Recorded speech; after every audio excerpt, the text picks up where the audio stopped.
And we're live.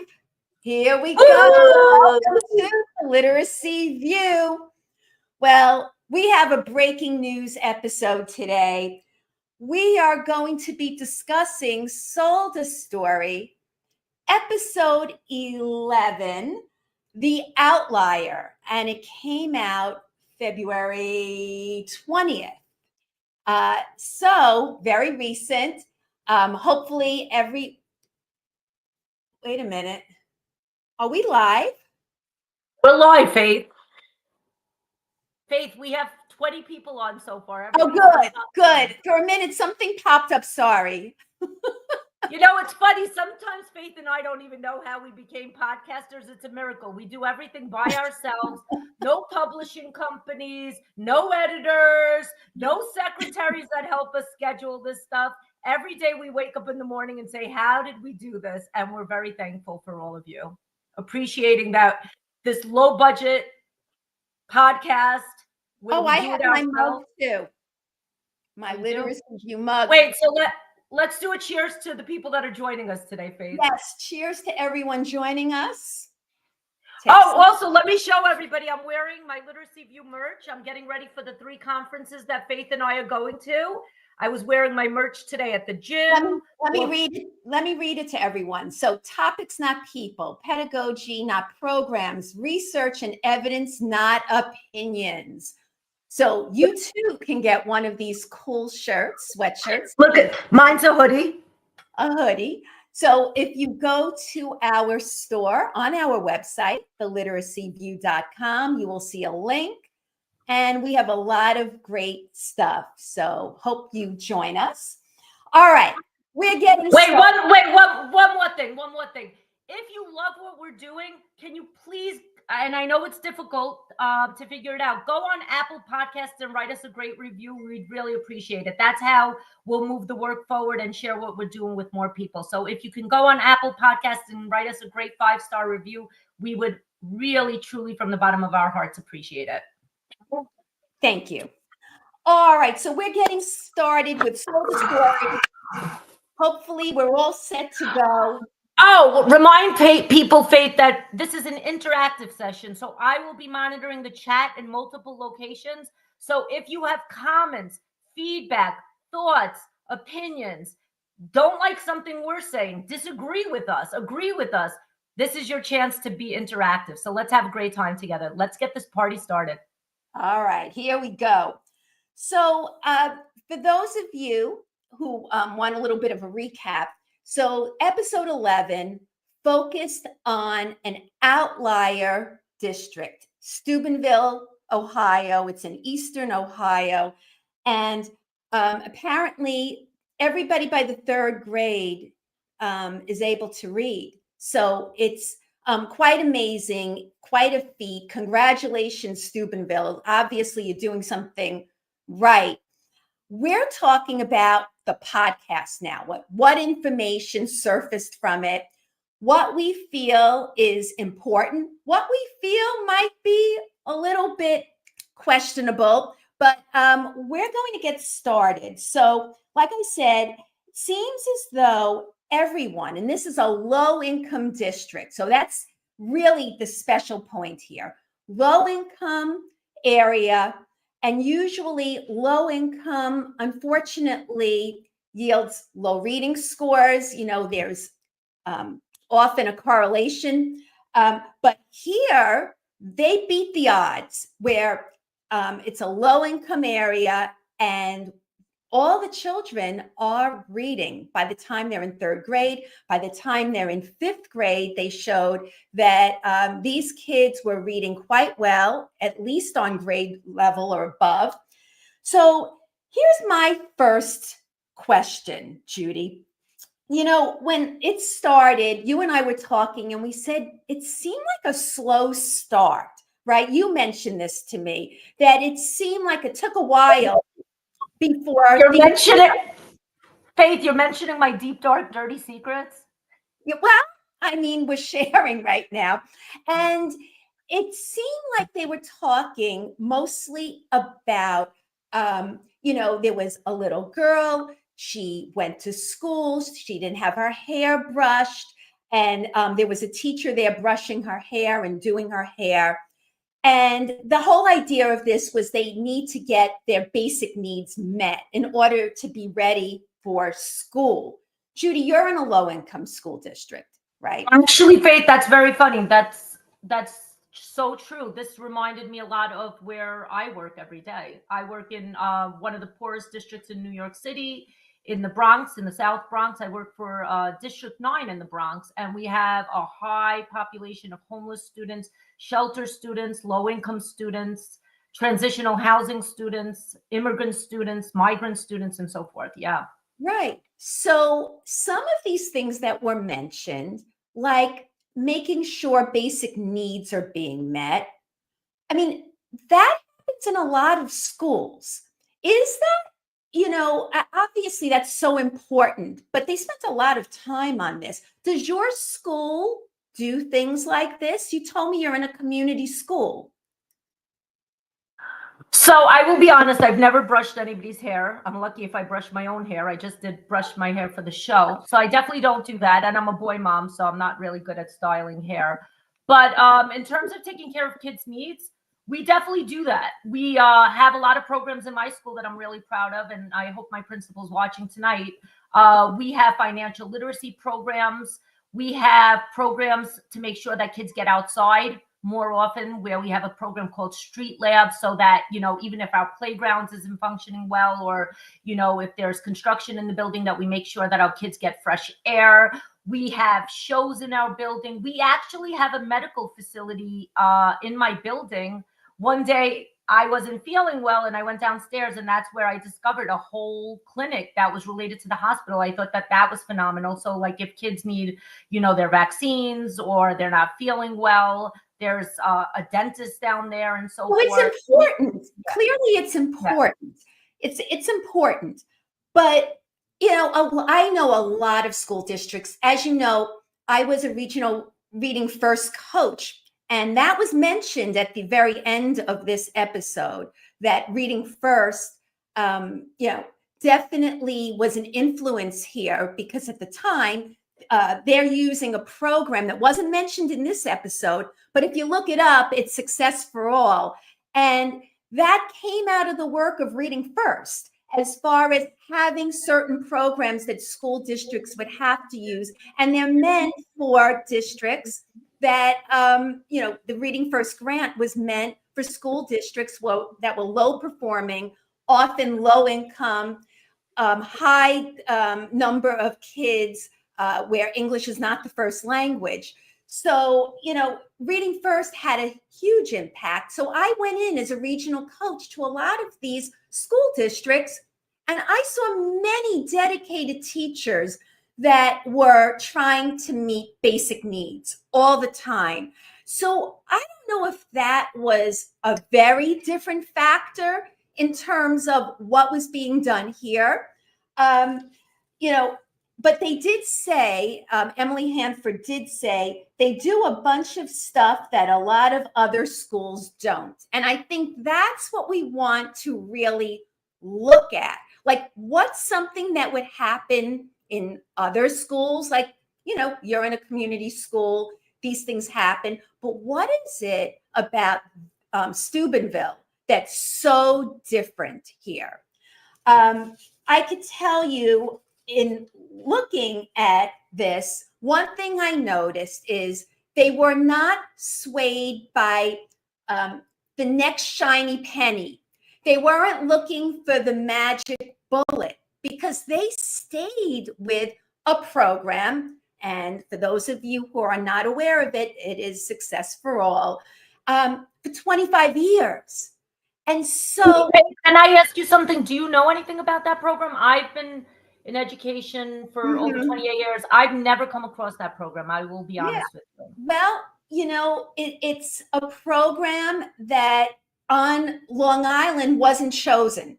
So I don't have direct experience. So when I was with Reading First, I went into probably 7 school districts that were, low performing, lots of, low income kids. And there wasn't one school district there that picked Success for All. However, we knew about it. It was one of the programs that were, highly regarded. And so basically Success for All, just what you saw, there's that cooperative learning, there's a strong phonics component, K-2. It's a program that definitely incorporates a lot of practice. And on this show, we talk about how practice, thank you, honey, is not a thing, that they're always so busy learning so many different things. We're always trying to cram so much in, and they're not really reading enough. And you've said this a number of times, Judy, that you even thought from your balanced literacy days that kids read a lot more. Something we've spoken about on the Literacy View, and something that I've been pretty passionate about. I think I even had that quote that I made like maybe 2 or 3 years ago. It's hanging in my building. One of the things I've always said is, in real estate, it's location, location, location. However, in reading, it's application, application, application. So it felt validating to hear that's what we all should be doing. And I think that a lot of schools aren't moving at the speed that they want is because they're not prioritizing the application piece. Kids will not become better readers unless they have a chance to practice learning those skills that the teacher's showing them in their explicit instruction. Because, learning how to read, especially for, beginning readers, there's a physical element to it. Moving your finger, moving your eyes, being able to slide through the words, being able to scoop or sound phrased and fluent. And a lot of that interactive piece has to happen with feedback in order for kids to become successful. Yeah, so here's something that I think is so interesting. And I want to bring this up because it wasn't really talked about. When I was looking at the chats, it said that the program that Steubenville uses, Success for All, was under threat. All right. And why? Because it was not on the list of the approved programs in Ohio. Now, I have to call BS, because Ohio, what the heck is wrong with you? For years you have a place with high performance in a low-income area. Do not even think that this is important to put on an approved list. Faith, your volume is kind of poor. I don't hear you right now. I said, do you hear me now? Yeah, I do. You know what's funny, Faith? The chat, for some reason, is not showing up on your high five. Can you see? Because I think your viewers on high five. Can you see to make sure that? Oh, I see. It's on your high five LinkedIn page. Okay. I'll see if I can add. I could see if I could add it to your other page as well. Hold on. Yeah. So okay. I don't know if people really caught that, but that to me is just absolutely stunning. And that just shows how, people are all in these things for themselves. They are so into what they want. They all have to have an agenda. I don't know, Faith, I don't know if I agree with you. So why wouldn't it be on the list? I think, Faith, I got to challenge you on that one. I think that the problem was that people rushed to make the lists and that they didn't think everything through. And I think communication must have been very poor. And I think for a very long time in education, people don't know good things that are happening enough. Like there's schools that probably think the Ohio State Department of Education should have business. Come on, give me a break. I'm sorry, give me a break. But you know what? But maybe too many people in this country got involved with that whole thing of what's getting on that approved list. I mean, look at New York City itself. Were the highest rated evidence-based programs chosen? I'm not so sure, Faith. We know that. No, this is what I'm trying. Okay, so I'm not saying it's just in Ohio. I am saying that there is a real problem here when we don't take a look at school districts that get it right, and then they don't even put a program on an approved list. Now, I have my feelings about approved lists as well. I don't think there should be a list of approved programs, because if you're really following evidence-based practices, it's not so much about the program. Why don't we look at what the program has, the components, so that this way we know what to look for no matter what program we use. So I think that's a ridiculous point as well. But that really got to me, because I kept thinking to myself, wait a minute, what the heck is going on here? This district was written up, in a book. It was all over. I'm sure that people had to know in the Ohio State Department of Ed, they have all the records, they have data, right? They were testing. NAEP wasn't, taken away then like it is now. That's another story. But I mean, come on, people had to know. So I think they're, right there, big red flags for me. All right. What are you thinking when you heard this podcast, Judy? Because I could keep going on and on, but what are you thinking? There were a lot of things that I heard that resonated with me. I kept thinking, like, initially it felt like sold a story. I was wondering, like, who the audience was. Initially, it felt like the audience was definitely for parents to become informed. And this seemed like it was definitely for parents, but also for educators. A lot of it wasn't new for me as somebody who's been doing this for a long time, but I think it was very helpful information, almost like validating for me that we're on the right path. I think some of the key things that stood out for me is attendance is very important.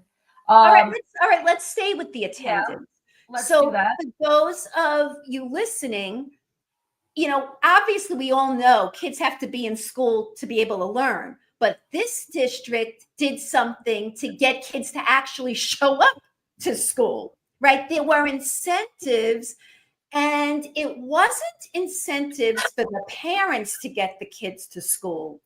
The incentives were for the children to be responsible for themselves so that they want to show up. So that I thought was great, just absolutely fantastic. So yeah, so they definitely mentioned attendance. What about pre-K? I thought the pre-K thing was spot on. I thought, and it's funny, Faith and I have been talking about that for a while behind the scenes. We know how important pre-K is. We are in the trenches, and we see a lot of wasted time in pre-K programs. A lot of good things are happening: nap time, playtime, creative time. But I don't see enough of the foundational skills being prioritized in pre-K, and I think that that's a waste,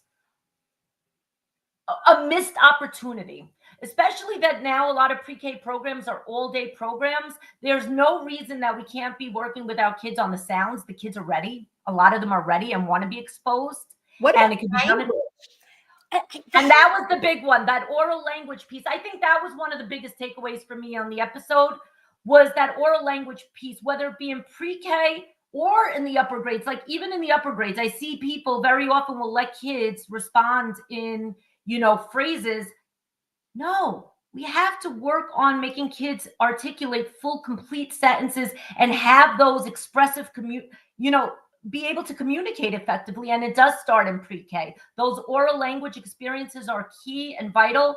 And I think that the model that Steubenville has fosters that. They make it easy for that to happen with that cooperative piece.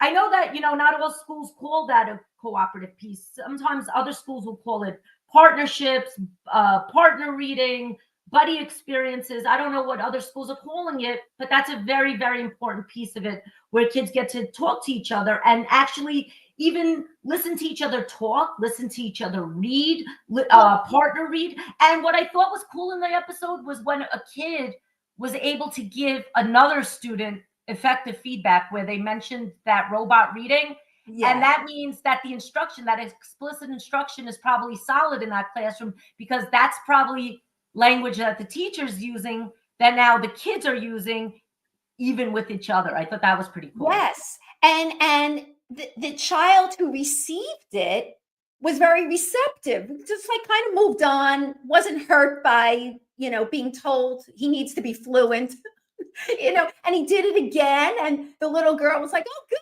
and that's fantastic, so that cooperative learning piece also encourages social emotional skills, to be able to wait your turn, to listen, wait for someone else to talk, not always like me. It's a very, very good skill to learn early on. And the pre-K is right in the building. So that's very good. I think you have a pre-K right in your building as well. Not we actually have pre-K in my building, and we have 3K. It's unbelievable that these kids are so well taken care of in my building. But would I like to see more foundational skills? Absolutely. And that's a conversation I'm definitely going to have, in my own building, recommending, they could do phonics programs in pre-K. They could do, like, a lot of people are like, oh, it's going to take away from the joy in playing, but there's plenty of time to do both. And, there's no research that says that learning phonics or learning your sounds can't be fun. It is. I think it could be fun. I think they said it formally started in kindergarten. So I'm not quite sure how much they did in the pre-K. They stressed the oral language piece. But I could tell you this, Judy, as far as the sounds, they had a mnemonic alphabet, which means an embedded picture alphabet. And that's something that we did in Lynbrook too. Besides the sounds first type of instruction, also, it wasn't just regular, an alphabet chart. We got the embedded alphabet with the picture mnemonics, so that the letter M lowercase looks like mountains, like it's embedded right in the letter. All these types of things that help to kind of recognize a letter is important. And they just refer to that letter by a basic sound that would be in the initial code teaching. So once they get into more complicated stuff, then obviously letter names are being used, but not at the very start. That makes sense. But I definitely think, based on what I'm seeing in the trenches, we waste a lot of time. A lot of phonics programs, and I'm not going to name any because I'm not about programs, I'm about pedagogy, but some programs take a very long time to get through, learning all the sounds. And sometimes kids start blending only in the middle of kindergarten, and because they're spending so much time learning the sounds. I'm wondering if we start some of that work in pre-K, even if it's just exposure. Can that help our kids, especially our struggling learners, for who it sometimes takes a little bit longer for it to become permanent? Right. And especially if it's not in the home, and again, we can't assume, because there are plenty of homes, even if it's low income, where it's being done. But just generally speaking, that you're right. English is a very complex language. And to start some of these things earlier, and people might shun that and say, oh, you're taking away the joy of learning and playing. That should be all play. But you know what? That's said from a very privileged point of view, isn't it? Like, what we might provide naturally with having, these opportunities, many of these kids don't have those home opportunities. So to give it to them in school earlier on is important. I agree with that. Let's talk about the Faith, let me just chime in for 1 second. I just want everybody to start also posting comments. I'm going to be looking at the chat. The chat is now open. So the chat is open on Faith's High Five Literacy page. If you post on our Facebook page, I'll look there occasionally as well. If you want to post on our YouTube page, that's great. If you want to post anywhere, in the messenger, anywhere you want to post. The chat is open and I will be monitoring that. So if I'm looking down, I'm occasionally looking at the chat. We want to hear from you. We want to hear your thoughts. A lot of people got emotional, especially about what Faith's about to talk about. So here she goes. All right. So the whole letter names issue, right?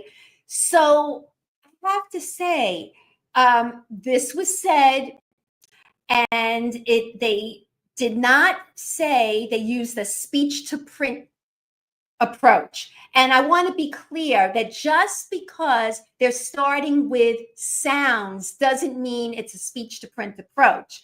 So they were using, it looked like, wait, I want to clarify that. And see, these are the technical things that sometimes in reporting, it's great to get clarification from somebody like Faith, who's actually doing the work and actually worked a lot with speech to print. I have not had a lot of speech to print. I've done a lot of work with, sounds first, but I have not. So let's hear what Faith has to say on this. Thanks for clarifying this. So what they were doing was they were using almost like a sound drill, right? But instead of doing something like a apple, it was just they see the letter in the embedded alphabet and they would just say just the sound. But with speech to print, you start with oral language, you start with a word, and then you start segmenting that word into sounds and then applying letters to go with it without going into letter names. So there's an element of this. And this is what I mean. Everybody's so into their own agenda. And, they want to be able to claim, oh, well, this is, this and this is this. Yeah, that is a big thing. And I did mention that I wrote about this as far as, a cultural shift that needs to happen sometimes when you focus on sounds rather than letter names. But it doesn't mean the whole approach was adopted. That's what I wanted to bring up. Can you also remind people why starting with sounds versus letters might be really a good strategic move for those people in the field? I know, but I would like for you to, touch base on that with our listeners today. Yeah, so sure. So, there's something called cognitive load theory. Many of the people watching already know what that means. But what it means is we don't want to overload a kid with too much information when they're first trying to learn something. They can't handle it. They can't juggle it all. So you want to use just the essential information. So in getting back to that example, some kids can handle it and separate it from a apple, and they'll just know, they'll see the letter and say, But I've had students where I was doing the whole sound drill with the letter name, the keyword, the sound. And then I would ask the kid, what's the sound? And they would say, a apple, And I'm like, no, just the sound. They could not separate it. And it happened on more than one occasion, trust me, many times. And it's that they ended up doing this almost like a song and not really being able to make that association immediately with seeing the letter and then just knowing the sound.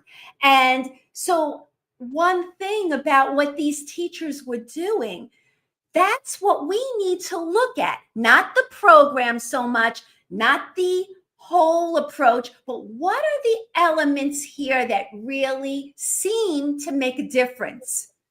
And if I could just chime in, and the other reason that, being able to prioritize the sounds is really important, because when you're reading, right, you see a letter A, what do you have to do? It's more important that you know what sound to make when you see the letter, because that's going to help you become a good reader, rather than knowing, okay, A is the letter A. No, you need to know that when you see a CVC word and you see the letter A, you're making the sound. Or if you're seeing a CAT, you're saying at, not CAT. It's more important to be able to read the word by saying at. Really key point. I have a new point that I want to talk about. Mm-hmm. I want to hear from you. Okay. This was my main takeaway from the whole episode. Okay, this was my big one. What I thought was pretty brilliant, but I definitely have some nuances that I want to dig into also, was how they grouped kids by skills based on just, grade level. It was based on skills, and they were able to move kids up and down. Now, I had some feelings about, calling it, oh, they moved them to the first grade. I don't know if I would move them to quote unquote the first grade. I think I would just call them skills, because we have to be social emotionally aware of how kids are feeling, and it might not feel great for a fifth grader. And I don't think the episode covered that, like to be in fifth grade and say, oh, you're going to the first grade room. So I think we have to be mindful of that. But I think the main point of grouping kids by skills to accelerate them is brilliant. I've seen a lot of programs not accelerate at the pace that they should, including my own, because a lot of top kids are not getting enough enrichment, because there's so many kids that are struggling in the class, which means very often we have to reteach to fill those gaps. And I think that whether you do a school-wide skills-based approach where you're moving kids into different classes regardless of their grade, or if you want to start slow and do it on your grade where you move kids around, don't be afraid, leaders. Don't be afraid that it's going to take up instructional time, that it's going to be too chaotic. If you put those systems and structures in place and are fearless, very good things might happen. I'm curious to hear what Faith has to say, and then I'm going to start reading the comments that are coming in the chat, which I'm really excited that the comments in the chat are coming in. All right. So love what you said. I agree with you 100%. I think that was a really important point, that they obviously knew the data. There was an instructional coach. I think her name was Jennifer Blackburn. And, she mentioned that they really look at the data, and the data gives them this, really fine-grained type of information, and they use it, not just doing data for data's sake, just testing kids, which happens in a lot of places where there's a lot of assessing going on, but they're not using that information wisely, right? But I could say here, not only did they look at it, they knew the skills needed. They were able to move kids up into higher groups, down into lower groups. And I do agree with you. Rather than saying moving them down to a first grade classroom could be emotionally jarring for a kid, I would hope that somehow they would look at that and say, okay, we should do like a walk to our group. And wherever the group is, it doesn't have to you be. You can even call it skills-based group. You could call it the CVC, the group that's working on skills, CVC group, or, get creative, get fun. Oh, by the way, we have some interesting points coming in. Faith, can I read some of the points that are coming in? Sure. All right. So Emily Smith, hi, Emily. Thanks for chiming in. Emily said, I love the point you made earlier about identifying the things that make a program successful versus relying completely on that program because it saw success. She continued to say, it baffles me when I have to convince great teachers to trust themselves more than they trust a program. That is so true. I love that. You know what, Judy? Cheers. That is cheers. No, it's not a cheers for me. No, I know. It's for Emily Smith. And then we have Ed Jones. Hey, Ed, what's up? Ed said, have you guys shared flowcharts of what to do based on the data? Stephanie Stoller has done this, but I don't see a lot.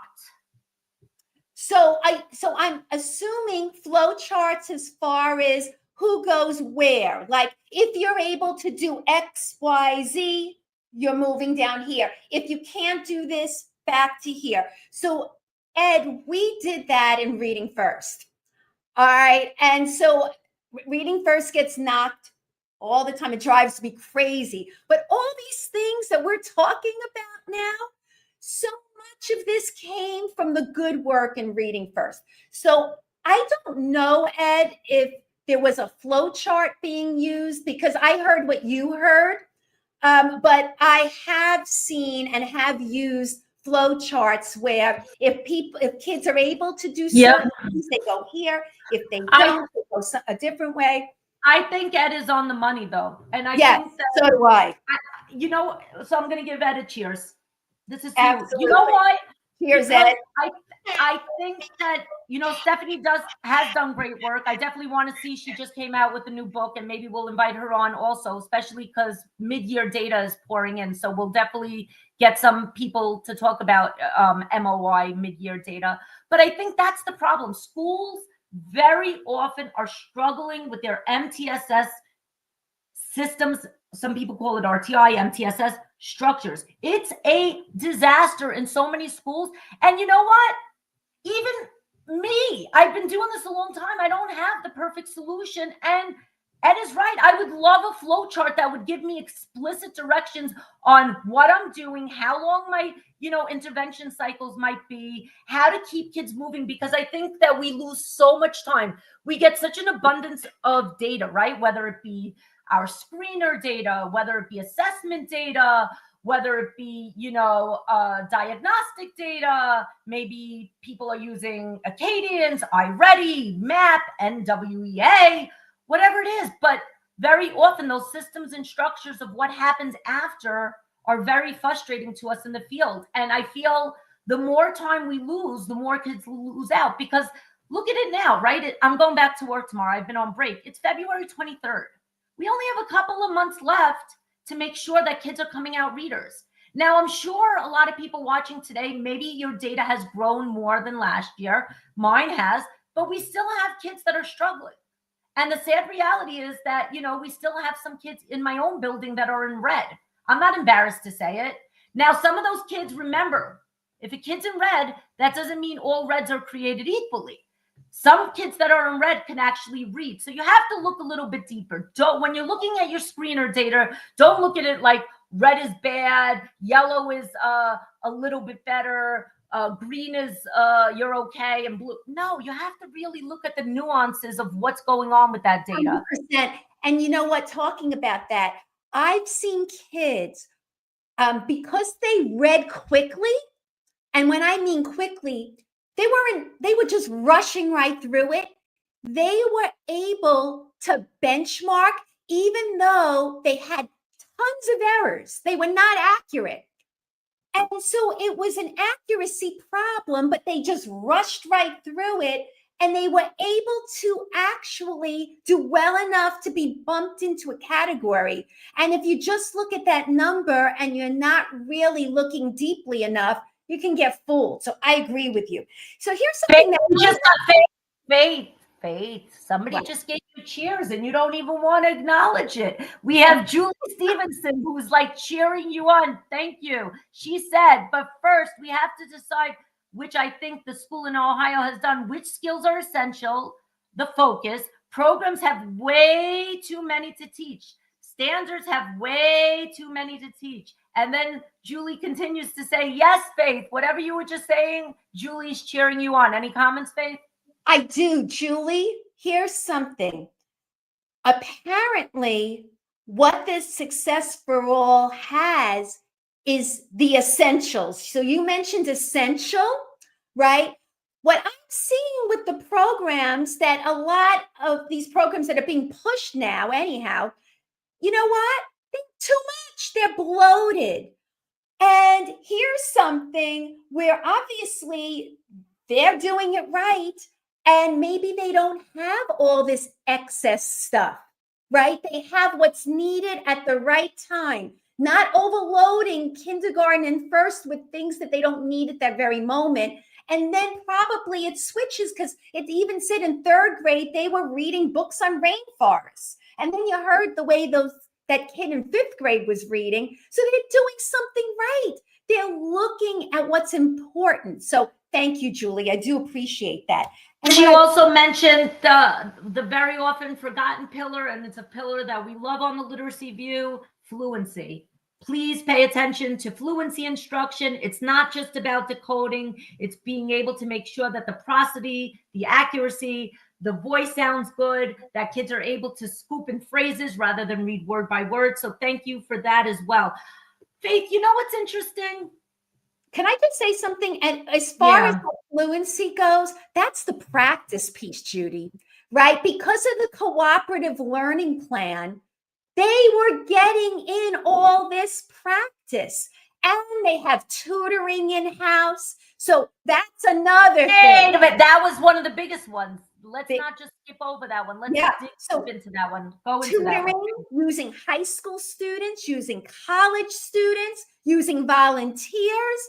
Now, I know that there are school districts where sometimes this is not allowed. Certain things are not allowed, but obviously they're doing it. And so I even I think that they could have 25 to 40 minutes 4 times a week, twice a day sometimes, of tutoring.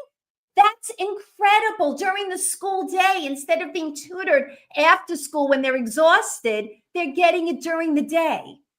It left me wondering, though, what exactly, and I know Emily just started the series, so we have to give her time to flesh it out. She's probably listening to the Literacy View. I think some of our ideas are probably things that she thinks about as well. What does that literacy block look like at Steubenville, right? The interesting thing at Steubenville also is they did not mention their knowledge building curriculum. So I definitely want to know what's going on with that. So let's stop there. One more thing. Knowledge building. I don't want to lose my last thought. Knowledge building, tutoring. I forgot. Okay, so it'll come to you. So let's talk about this. So the knowledge building. My AirPod fell out. I'm gonna. Okay. Yeah, go get your AirPod. All right. So look, let's talk about what's going on here. So when was the kid reading about rainforests? 3rd grade. Now that doesn't mean that there isn't informational text being brought in K1 and 2.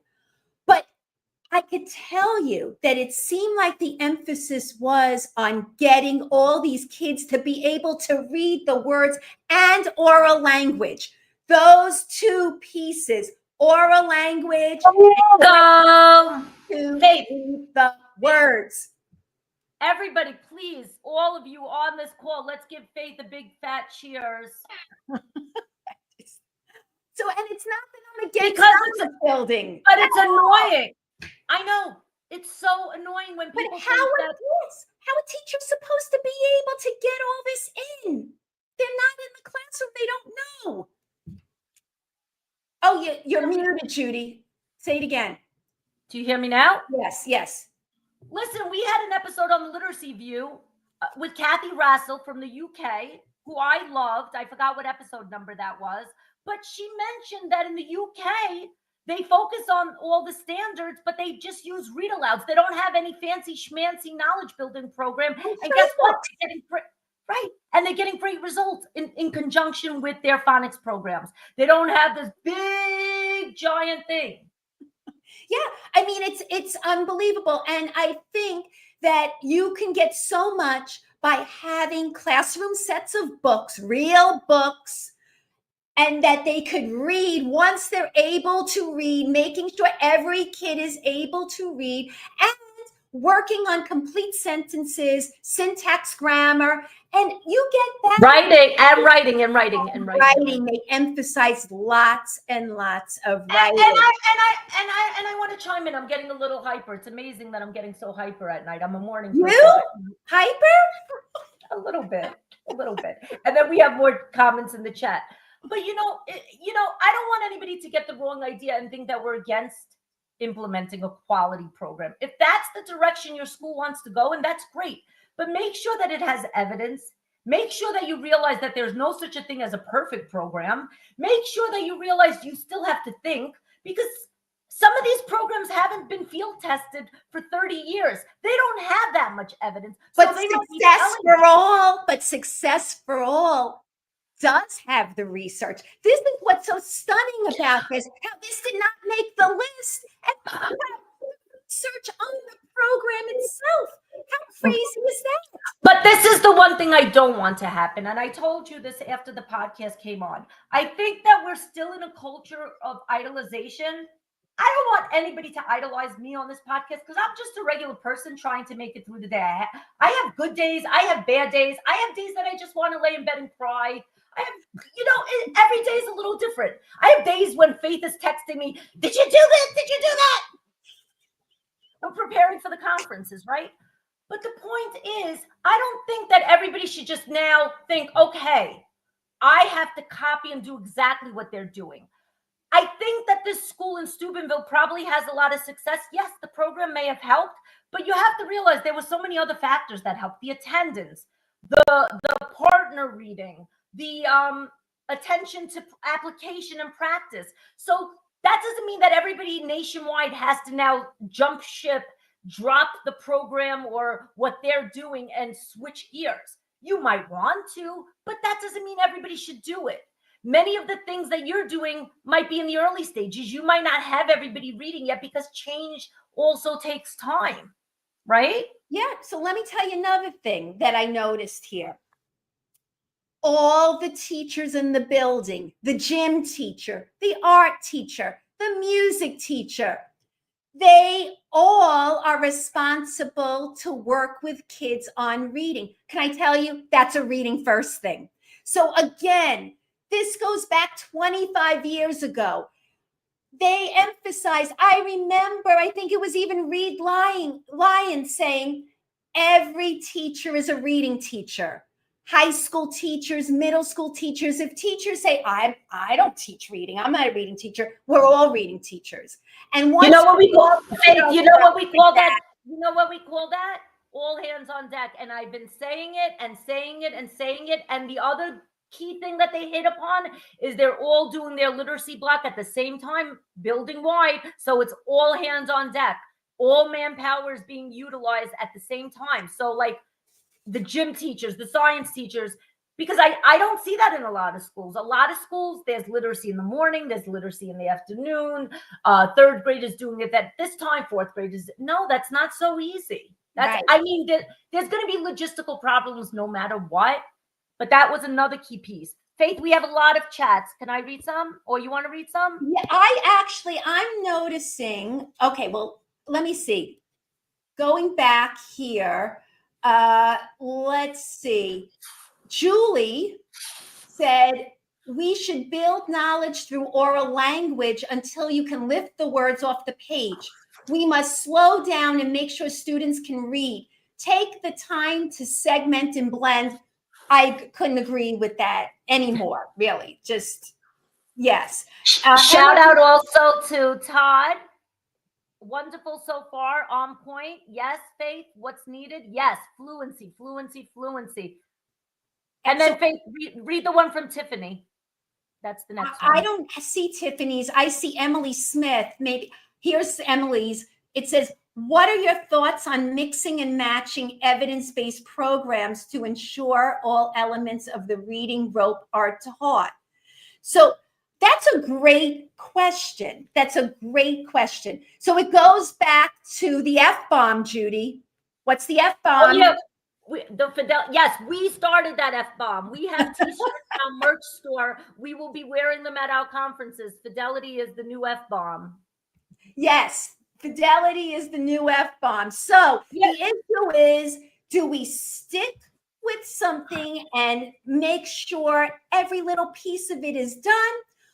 Or is it about the integrity of the program, making sure that the essentials are there and maybe weaving in what teachers should be doing is really looking at each kid and giving them more or less and looking at what they need. So in my opinion is we should not have to be married to something. At the beginning, when you're first learning a program, I feel it's really important because you can't learn something if you're jumping all around. But once you really learn it and know it, that's when the teacher needs to come in and you really have to start thinking, maybe this doesn't work so well. Maybe we need to add or take away or do different things. I just wanted to make a comment on that. I think that mix and match is actually okay for knowledge building and phonics programs. Like we had an episode with Holly Lane where she said, I want to stick in my lane. We know UFLI did a great job with our phonics portion. So we hope and encourage you guys to use that. And then I said, well, since you guys did such a great job with that component, would you guys consider making a knowledge building portion? She said, no, we know what we're good at.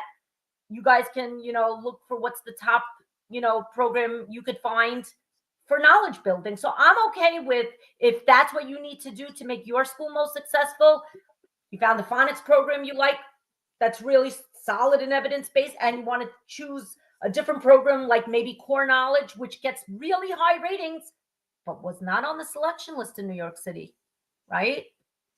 Which is interesting. Although, Faith, I've been asking teachers how they felt about it. Many teachers did feel, and I've never taught with core knowledge, but I know that it has a lot of evidence, more than a lot of other programs, but it wasn't on the approved list in New York City.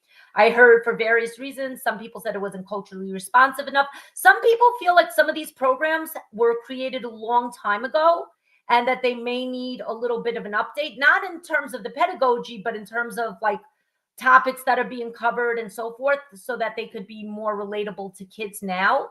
So that might be something to think about. Just because publishers created something that's great and evidence-based, you might want to still update your stuff. And I've said that even to, publishers of screeners. Some of these passages are like 30 years old. You might want to update your passages because things that were really relevant to kids' lives a long time ago might not even in the slightest make sense to them now. And yes, if you could read anything, but it helps if it's something that is familiar to kids as well. So Faith, I want to just read one comment. We have Tiffany. Hi, Tiffany. She said, I would love to know if the special education learning disabled students are included in the Ohio scores. Do you know, Faith? Something, I'm not quite sure about a lot of the things in Ohio. Ed Jones said, remember, Ohio State is the home of Fontes and Pinnell. And Ed, I want to tell you, this is one of my BS moments of the podcast. I knew it's coming. I knew it's coming. Oh, don't get me started. Wait. I'm going to put myself on mute. This is Faith's moment to shine. This is what really bothered her about this episode. It's really bothering me because, they, at the very end or near the end, Emily Hanford was talking to teachers. I think they were in the middle school. So I'm going to try to kind of give that a pass. But it said that they didn't know what balanced literacy was. They didn't know Fontes and Pinnell. Now, how is that possible?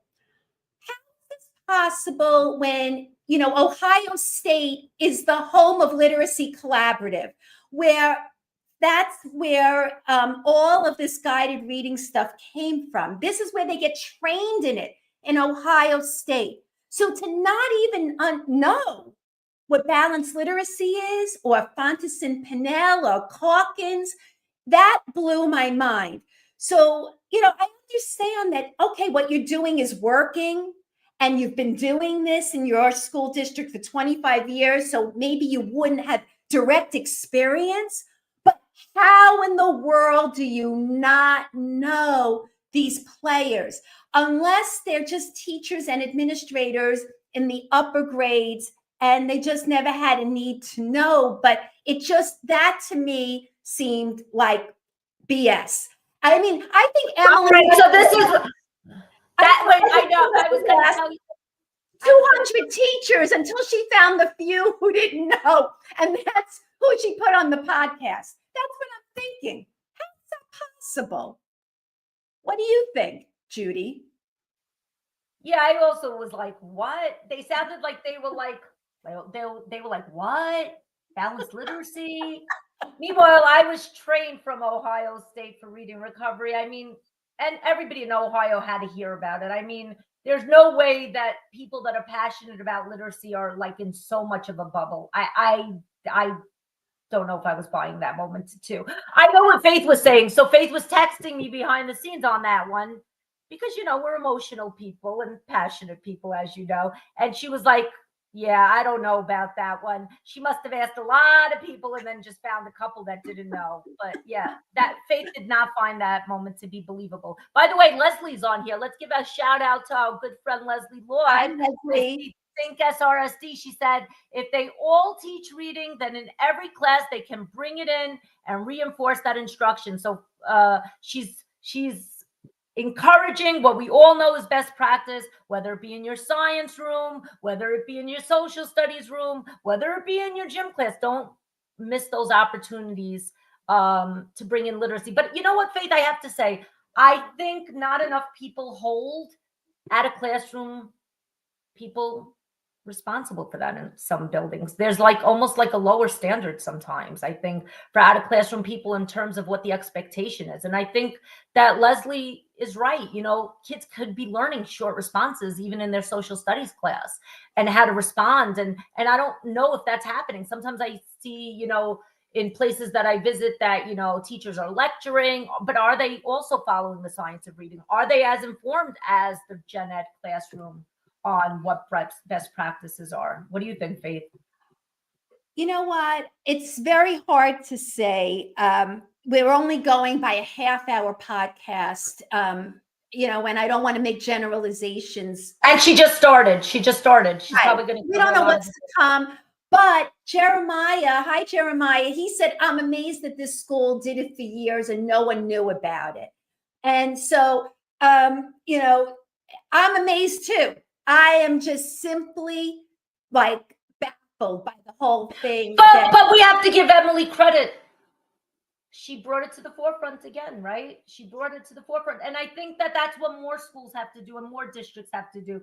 Like, don't let me find out that something great's happening on LinkedIn. Don't let me find out that you're presenting on something great that's happening in your district and we don't know about it in the trenches. We have to start having people know the good things that are happening, not just because of Emily, but we're all working in school and districts. Bring us there. Show us what's happening that's great. Bring us those pockets of success. Don't just tell us, bring us there. Show us, you know, let us go there as an intervisitation. It's just, I feel like so many good things are happening, but we're not making it a priority to like make it happen in more places. But again, you know what? You're being fed what people want you to hear. And so what I'm saying is the same way I said, you know, before, it's amazing how the message gets filtered through different people, through special interest groups, through people who want you to believe a certain way. And so, like you said, New York City had 3 programs to choose from. You know what? These programs didn't necessarily have a strong evidence base. Maybe the components of the program did, right? That there were research-based practices, but the whole program didn't have as much as something like Success for All. So I think it goes back to what Nate Joseph was saying, and he said it early on the Literacy View many episodes ago. He was almost skeptical of actual program names being written on documents. He was saying that maybe that we should have written things that should not be happening in classrooms, not even things that should be happening, but I think he said put down a clear list of the things that we don't want to see happening in the classrooms. Right. And I agree with that. So like if there's something that could hurt kids, then put that on a list. But you know something, to have a list of these approved programs, we know that there are going to be really good programs left off.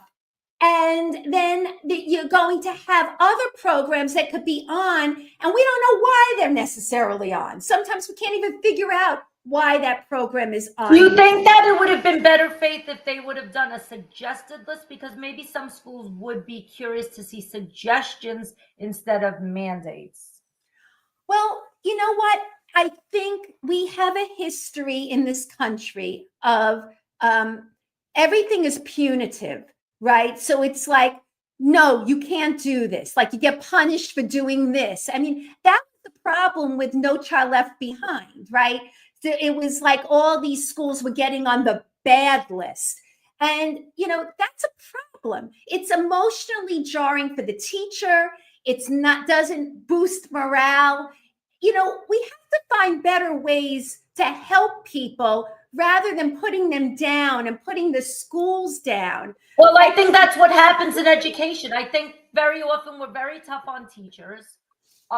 Teachers are always given, feedback and rated as you're effective, you're highly effective, you're ineffective, you're developing. And, we don't want to label kids, but we label teachers. I think we have to be more supportive of our teachers. There was a learning curve. Change takes time. But I think that, overall, we have to have systems and structures in place for success.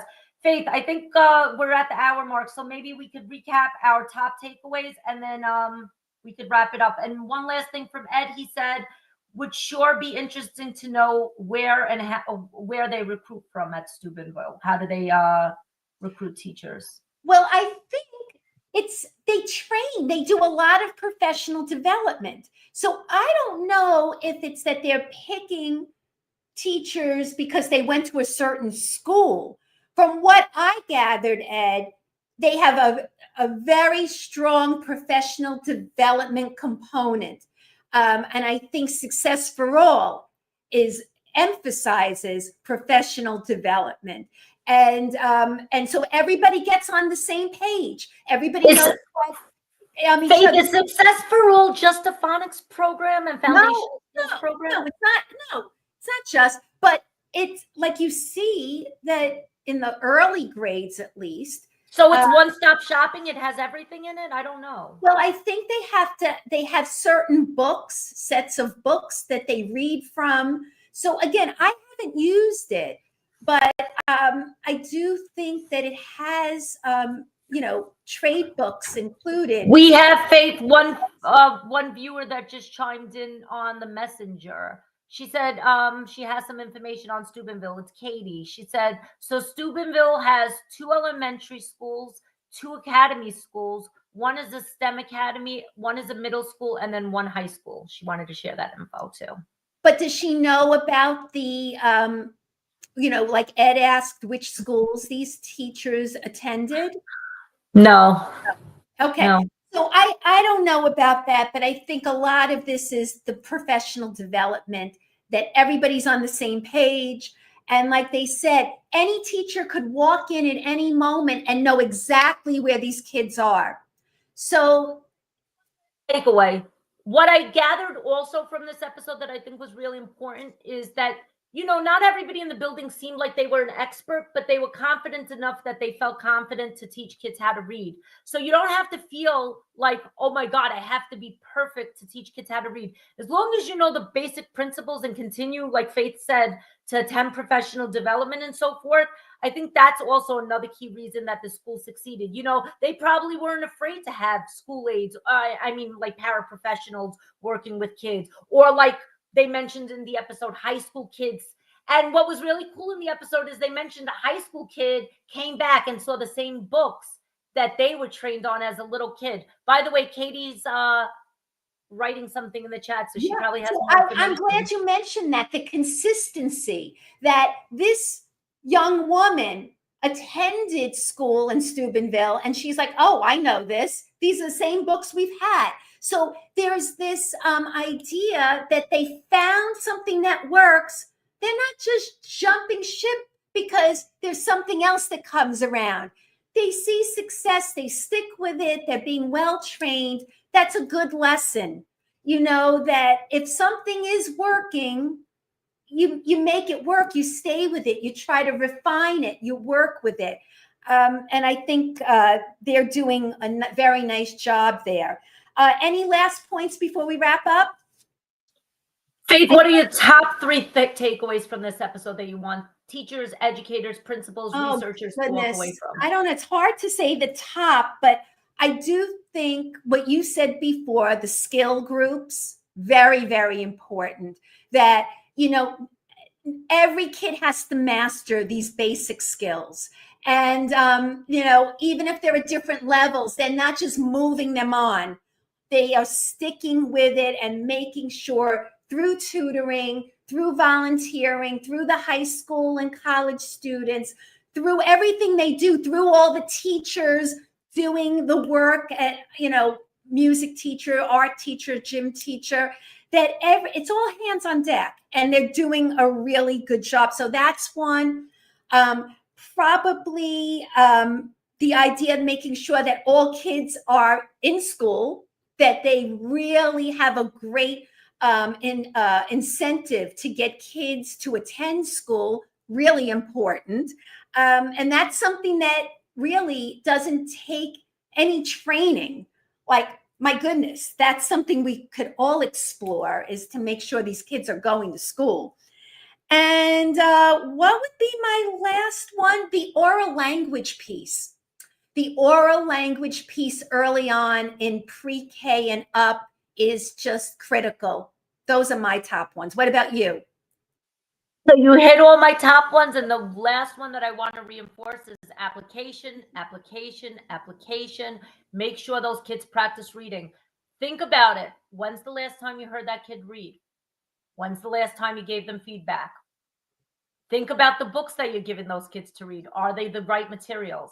If they're not the right materials, if you're still putting your early readers in level books, get them out of their hands, put them in a book that's skills-based. Skills are important, especially in the early stages of learning how to read. And the last comment from our friend Julie, I love the part where they all stated that they were sure they could teach a child to read. Be confident in what you're learning and believe that you can do it. We can all do it. And the last takeaway, yes, we heard about amazing things are happening, but probably amazing things are happening in your schools as well. So that doesn't mean you have to drop everything you're doing. You can make some changes and adjustments if you need to. But slow and steady wins the race. If you're doing good things, change takes time. Keep staying the course. But if there's something that's not working, keep your options open as well. Thank you, everybody. Oh, Wiley Blevins. Yay. My friend Wiley, who I adore and learned everything application, from. Application. Beauty. Wiley is putting it in the chat, just what you said. Because Wiley taught me everything I know about teaching kids how to read at all the trainings that I went to. He was the one that taught me how to teach kids how to decode and to prioritize application. And also, another shout out to Wiley. I think we wait too long to teach kids. We depend on programs to teach kids, how to decode words. And his book showed me that most kids are ready by middle of first grade. They should know how to decode all the syllable types or how words work in terms of decoding. You don't have to wait. There's so many opportunities throughout your literacy block to show kids how words work. Kids are so much more capable than we realize if we show them. So thank you, everybody. Changing lives one view at a time. And thank you to Faith's hubby. He's such a great fan. He said, great conversation, ladies. Thank you, everyone. Thank Love you. you all. Thank you. Have a great night.